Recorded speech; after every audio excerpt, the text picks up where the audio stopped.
You're enjoying a slice of pizza at the food court, when all of a sudden, the room warps around you. The plastic tables and chairs become a jury box, wooden tables, a witness stand. You look down at your hands. They look different, wrong, soft and fluffy and sugary. A gavel bangs, and you look up to see a judge waiting for your statement. Welcome to the court, the food court. It's a rainy day in Newcastle, Australia, and on rainy days, there's nothing that Josh likes more than to hide out at the mall for a few hours. Some people don't enjoy malls, the crowds, the noise, the smorgasbord of sights, sounds, and smells, but not Josh. He loves a bit of commerce with his leisure time, to seek refuge beneath the warm glow of the fluorescent lights. First, he'll dip into the bookstore and flip through a few new releases, maybe check out the comic books. Next, check out the surf shop and consider taking up surfing. He hasn't tried it before, but it's nice to consider the possibility between glossy advertisements and surf and dive equipment. If there's anything interesting showing at the cinema, he'll pop in for a matinee. There's just so much to do at the mall for a young man with some time to kill and a desire to stay out of the rain. Of course, all that shopping works up an appetite, and after he finishes his movie, Josh finds himself in the mood for something a bit more substantial than popcorn. Good thing this mall, like every mall, has a well-stocked food court. A piece of pizza sounds pretty good right about now. As Josh makes his way to the food court, he becomes acutely aware that the mall is a lot emptier than he's used to.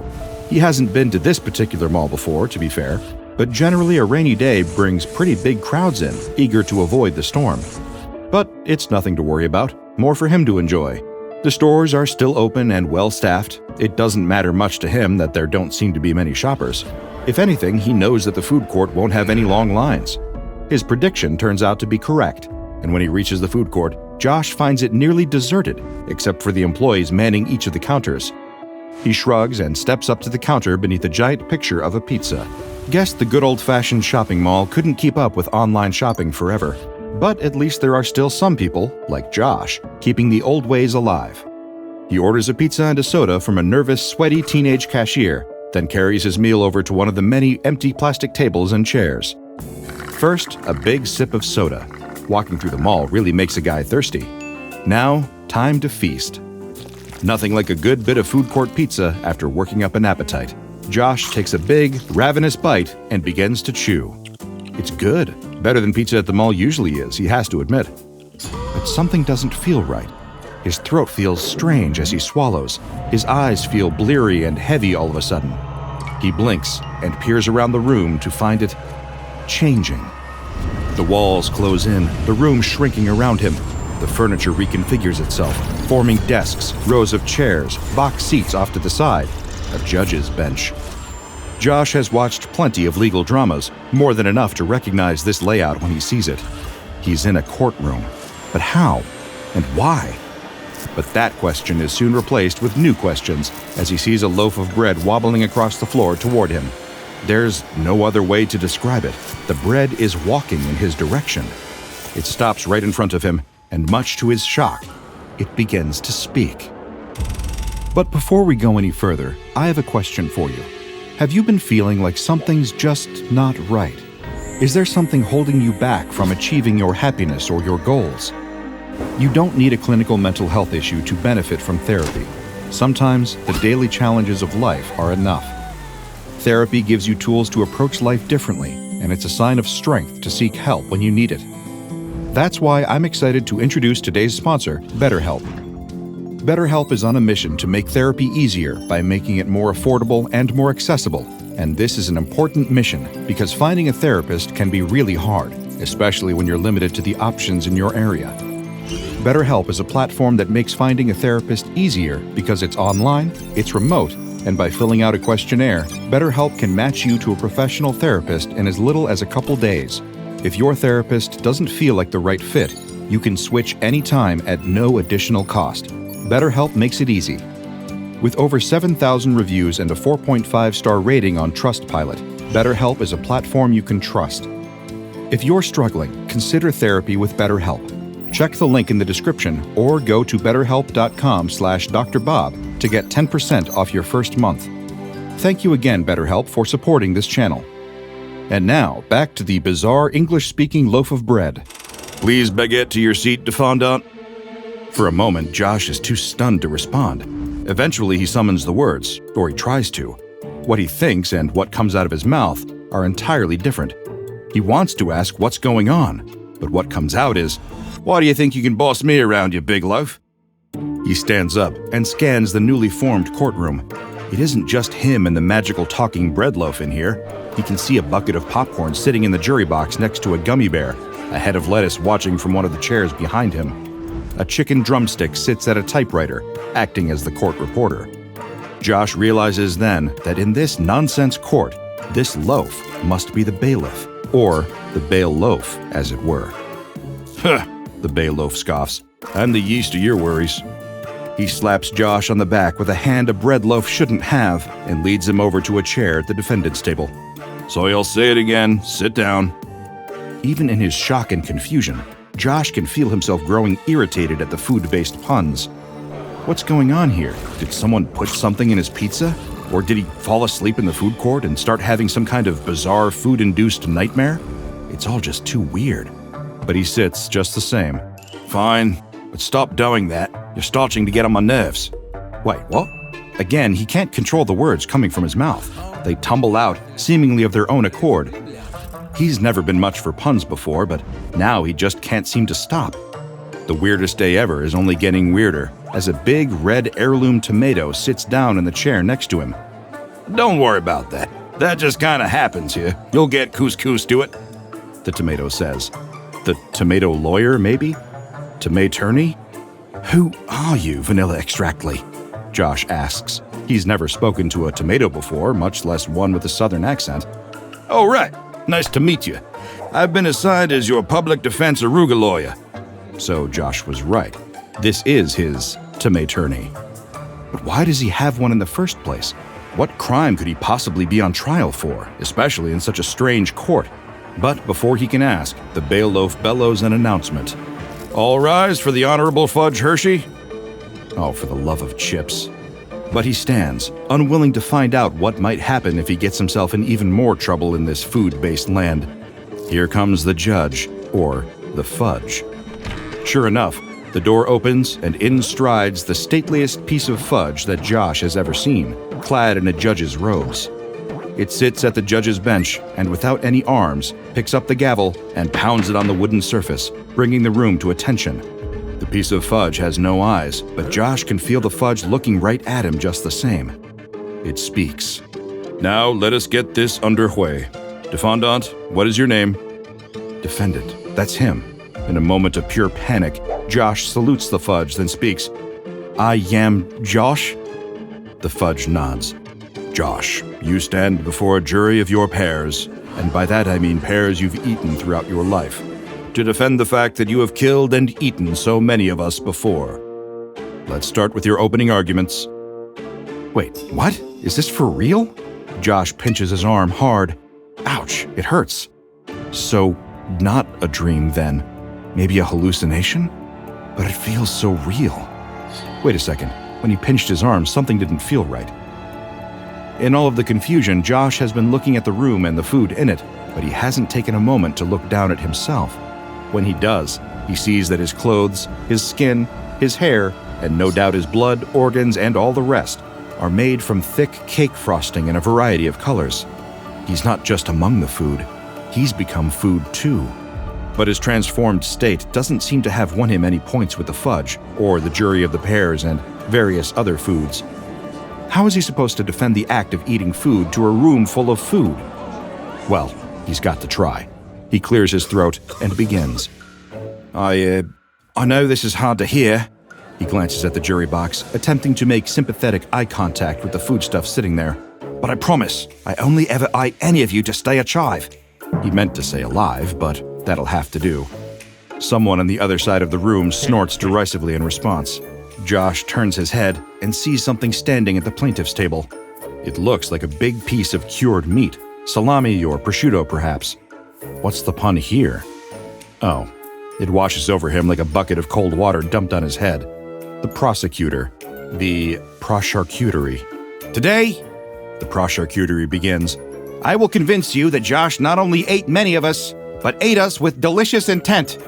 Gasps from the jury box. Then a moment of tense silence hangs over the room, until the prosecutor speaks again. I'd like to call a witness to the stand. Josh can't help but look as he hears movement at the far side of the room. It's an egg, shell and all, rolling up to the witness stand. His stomach drops. He was always taught that breakfast was the most important meal of the day, and he can't even begin to count how many eggs have been sacrificed in the name of breaking that all-important fast.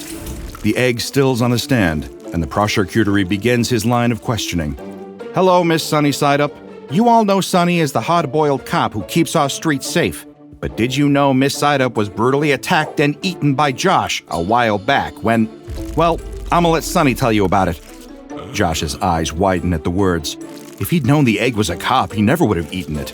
But now, he supposes, it's too late. He'll have to hear what the egg has to say. The egg's voice is tearful, wavering as she speaks.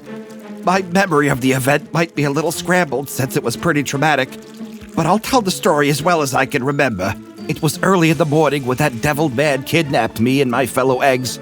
We could tell he was carting us off to his murder room. Murder room? Does she mean a kitchen? Come on, he's not Hannibal Lecter here. He's just a guy who needs to eat. Though he supposes Hannibal Lecter might make the same argument. The egg continues her account of the events. Once we were there, we tried to hash things out with him, but he wouldn't listen. Things started to heat up. Literally, he threw us into a pan on top of some bread. That's what I do. I was French toast. Sympathetic murmurs ripple through the jury box as the prosecutor returns to face them again. As you can see, Josh didn't use Miss Side-Up for sustenance. Josh, did you kale Sunny with the only intent being penutrition? Or did you do it to have a good meal? Josh is a deer in headlights, unsure of what to say. Since when is having a meal, a succulent breakfast meal, a crime? But before he can answer, the fudge bangs his gavel. I'll ask you not to question the defendant at this time. The Tomei attorney stands up again and addresses the fudge. I would now like to call a witness to the stand. Who could it possibly be calling to the stand in his defense? He quickly gets an answer when a bean bounces across the floor and all the way to the witness stand. The Tomei attorney addresses the bean. Now, Mr. Bean, how was your experience with Josh? The bean nods. I'ma tell you to you straight. There's nothing mean about Josh. I think he happily olived with the fact he killed and ate us. It wasn't until he opened our can and poured us into a bowl that had so much room for all of us. I realized Josh cared about our well-being too. Now, I don't speak for everyone here, but I believe Josh is a good guy. He had been consuming us solely for penutritional value. Josh lets out a sigh of relief. At least some of those words are on his side. The Tomei attorney turns to the jury, addressing them with a bit of folksy heirloom charm. Purely for penutritional value. Now, that doesn't sound like a man who revels in food's grain for his own Turkish delight. Josh is a man who only eats us for his own survival. Do you need some more convincing? There can't be any better evidence than that. But the fudge is not so easily swayed. One bean's experience does not speak for all foods. I rule in favor of the people. The defendant is a man who revels in causing food grain and a perpetrator of crimes against Humunchkind. Call in the Execucumber. What? Josh's stomach drops. The jury hasn't even had a chance to deliberate, and the fudge is already calling for the Execucumber. It's not fair. He knows it likely won't help, but he has to speak up. Come on, man. I never realized you were all a chive. I want to call for an appeal. But the fudge is dispassionate and gives him no response. That's it. He's got to make a run for it. He stands up and tries to sprint toward the exit, but someone grabs hold of the back of his frosting shirt. The bay loaf is a lot stronger than he looks. Must be a whole wheat bread, Josh thinks. The bay loaf forces him back into his chair, shouting, Hey, remain in your seat. The Tomei attorney bangs his fist on the table, crying out for justice. This isn't fair. It hasn't been from the start. Your Honor, what are you? That's right, fudge. You're way too biased to be a fudge. You're specifically crafted to be a treat for humans. It's not Josh's fault his society has made it so okay to eat us. He should not be blamed for humanity's shortcomings. But there is no corn in the courtroom, so the pleas fall on deaf ears. The eyes of the potatoes and Josh watch as the fudge bangs his gavel again. This is getting out of hand. I take my rulings very seriously. You cumin in my courtroom and slander my name like this, you're out of line. Bailiff, escort him out. The bailiff grabs hold of the tomaturney and drags him from the room. Have fun carotting in prison, he quips. The tomaturney shouts, You cannot silence us! This is tyranny! But no one stops the bailiff from removing him from the court. Now it's just Josh alone in a room with food that wants him dead. No one left to argue for his innocence or for a stay of execution. The door at the back of the room creaks open, and in walks an enormous cucumber, bigger than any cucumber Josh has ever seen. It's taller than him by at least 2 feet, dressed in black robes and a hood. It bounces toward him slowly, menacingly. Please, you don't have to do this, Josh begs. Cress, I do, the fudge says somberly. Should he make a run for it again? You won't get far if this Execucumber decides to chase after him. No, better to face his demise with some shred of dignity. May God have mercy on your soul, the fudge remarks. The Execucumber reaches Josh, and much to his shock and horror, it opens its mouth. Cucumbers shouldn't have mouths, but none of what's happened today should happen. The mouth opens wide, impossibly wide, and all at once the Execucumber swallows Josh whole. Just as he has lived a life devouring food, now the food is devouring him. He screams once before the sound is muffled, and the room goes silent. The fudge bangs his gavel one more time. Food court is dismissed. One by one, the members of the jury file out, and the room is empty. From the perspective of the food court employees, no time at all has passed. A man bought a pizza, sat down to eat it, and blipped out of existence. It's a bit weird, but it happens all the time here. There's a reason why they've all been told to take their lunch breaks in the parking lot. No one has ever bothered to question it. Or if they did, they disappeared too. Several months later, the SCP Foundation begins to connect a series of unsolved missing persons cases to this particular mall. Upon reviewing security footage from the building, they uncover the footage of Josh's trial and realize exactly what has happened to all of these missing people. More likely than not, they too were found guilty and sentenced to the same fate. The mall is quickly closed off from the public, and the food court is given the official designation SCP-5847. SCP-5847 is the food court of the Rhodes Plaza Mall in Newcastle, Australia. The anomalous effects of this location are twofold. First, whenever a subject consumes food inside of SCP-5847, the location will transform into a courtroom, also known as SCP-5847-1. This courtroom is filled with SCP-5847-2, or sapient, animate foods. These foods resemble their non-anomalous counterparts in appearance, but are able to perceive, vocalize, and locomote. Research into how these foods are able to do this is currently ongoing. In a theory yet to be confirmed, it has been proposed that the instances of SCP-5847-2 are all foods that the subject has eaten throughout their life up to that point, particularly their favorite foods.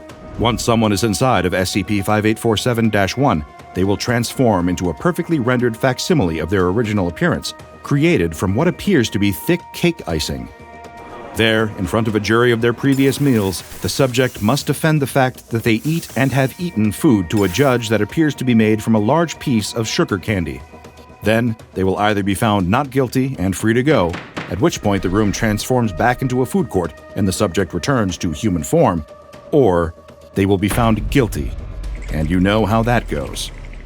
It appears that these sentient food beings are strict adherents to the death penalty, at least when it comes to crimes against Humunchkind. The secondary anomalous effect, which may go unnoticed at first amidst the more obviously strange happenings, is that anyone inside of the courtroom is subject to a mimetic effect that causes them to unintentionally replace words they say with the names of various foods. They are, without their knowledge or prior consent, forced to make various food-based puns, no matter how much of a stretch those puns might be. The Rhodes Plaza Mall has been bought and repurposed into Foundation Site 86. There are 2 guards stationed at each entrance to the facility, and no food may be brought into SCP-5847 under any circumstances. If it's time for your lunch break, you'd better take it outside. Otherwise, you might find yourself taking the stand. The taco stand, that is. Check out the DrBob Patreon and become a junior researcher today. Now go and watch another entry from the files of DrBob, like SCP-2789, Evil Fast Food Self-Replicating.